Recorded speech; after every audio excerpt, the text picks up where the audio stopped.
ক্ষমতাচ্যুত প্রধানমন্ত্রী শেখ হাসিনার মানবতাবিরোধী অপরাধের অভিযোগের তদন্ত প্রতিবেদন ২০ জুনের মধ্যে দাখিলের আদেশ দিয়েছেন আন্তর্জাতিক অপরাধ ট্রাইব্যুনাল। ২০ এপ্রিল রোববার প্রসিকিউশনের আবেদনের পরিপ্রেক্ষিতে এ আদেশ দেন ট্রাইব্যুনালের ৩ সদস্যের বিচারিক প্যানেল। এদিন মানবতাবিরোধী অপরাধের অভিযোগে গ্রেফতার সাবেক মন্ত্রী, প্রতিমন্ত্রী সহ ১৯ জনকে ট্রাইব্যুনালে হাজির করা হয়। জুলাই আগস্ট আন্দোলনের সময় গণহত্যার অভিযোগে সাবেক প্রধানমন্ত্রী শেখ হাসিনার বিরুদ্ধে সুপিরিয়র কমান্ড রেসপন্সিবিলিটির অভিযোগে আনা এ মামলার তদন্ত প্রতিবেদন দাখিলের দিন ছিল ২০ এপ্রিল রোববার। তদন্ত শেষ পর্যায়ে জানিয়ে প্রধান কৌঁসুলি মোহাম্মদ তাজুল ইসলাম ট্রাইব্যুনালের কাছে ২ মাস সময় চান। আন্তর্জাতিক অপরাধ ট্রাইব্যুনালের চেয়ারম্যান বিচারপতি মোহাম্মদ গোলাম মুর্তজা মজুমদারের নেতৃত্বে ৩ সদস্যের ট্রাইব্যুনাল আগামী ২৪ জুন প্রতিবেদন দাখিলের জন্য দিন ধার্য করে দেন। শেখ হাসিনার সঙ্গে এ মামলায় পুলিশের সাবেক আইজিপি চৌধুরী আবদুল্লাহ আল মামুনকেও আসামি করা হয়েছে। এছাড়া গণ অভ্যুত্থানের সময় সংঘটিত মানবতাবিরোধী অপরাধের আরেক মামলায় সাবেক সড়ক পরিবহন ও সেতুমন্ত্রী ওবায়দুল কাদের সহ বিগত আওয়ামী লীগ সরকারের ৪৫ জন মন্ত্রী, উপদেষ্টা, সংসদ সদস্য ও আমলার বিষয়ে তদন্ত প্রতিবেদন দাখিলের সময় বেঁধে দেওয়া হয়েছে ২০ জুলাই।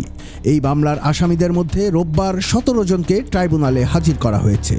তাঁরা হলেন সাবেক মন্ত্রী আনিসুল হক, সাবেক প্রধানমন্ত্রীর উপদেষ্টা সালমান এফ রহমান ও তৌফিক ইলাহি চৌধুরী, ওয়ার্কার্স পার্টির সভাপতি রাশেদ খান মেনন, জাতীয় সমাজতান্ত্রিক দলের সভাপতি হাসানুল হক ইনু, সাবেক মন্ত্রী আমির হোসেন আমু, মোহাম্মদ আব্দুর রাজ্জাক, কামরুল ইসলাম, মোহাম্মদ ফারুক খান, গোলাম দস্তগীর গাজী, শাহজাহান খান, সাবেক প্রতিমন্ত্রী জুনাইদ আহমেদ পলক, কামাল আহমেদ মজুমদার, সাবেক সংসদ সদস্য সোলাইমান মোহাম্মদ সেলিম, সাবেক সচিব মোহাম্মদ জাহাঙ্গীর আলম ও অবসরপ্রাপ্ত বিচারপতি AHM শামসুদ্দিন চৌধুরী মানিক।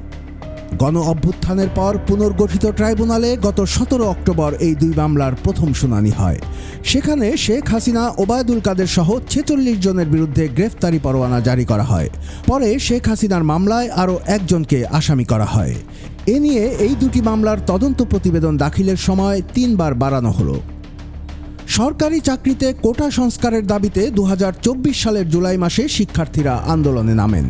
এরপর ১৬ জুলাই থেকে ৫ আগস্ট পর্যন্ত সময়ে সারা দেশে গণহত্যা ও মানবতাবিরোধী অপরাধের অর্ধশতাধিক অভিযোগ ট্রাইব্যুনালের তদন্ত সংস্থা ও প্রসিকিউশন অফিসে জমা পড়েছে।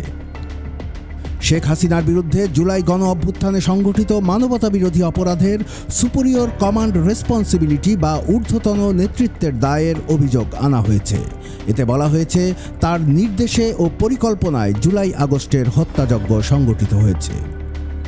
গত ৫ আগস্ট প্রধানমন্ত্রীর পদ ছেড়ে ভারতে পালিয়ে যাওয়ার পর থেকে সেখানেই আছেন আওয়ামী লীগ সভাপতি শেখ হাসিনা। শেখ হাসিনা সহ পলাতকদের বিরুদ্ধে রেড নোটিশ জারির জন্য ইন্টারপোলের কাছে আবেদন করতে গত নভেম্বরে পুলিশ সদর দপ্তরকে অনুরোধ জানায় ট্রাইব্যুনালের প্রসিকিউশন। পুলিশের national central bureau NCB Sheikh Hasina সহ ১২ জনের বিরুদ্ধে রেড নোটিশ জারির জন্য ইন্টারপোলের কাছে ৩ ধাপে আবেদন করেছে বলে জানা গেছে। এছাড়া অন্তর্বর্তী সরকার শেখ হাসিনাকে ফেরত দিতে ভারতকেও অনুরোধ জানিয়ে আসছে। কুমিল্লার কাগজ নিউজ ডেস্ক।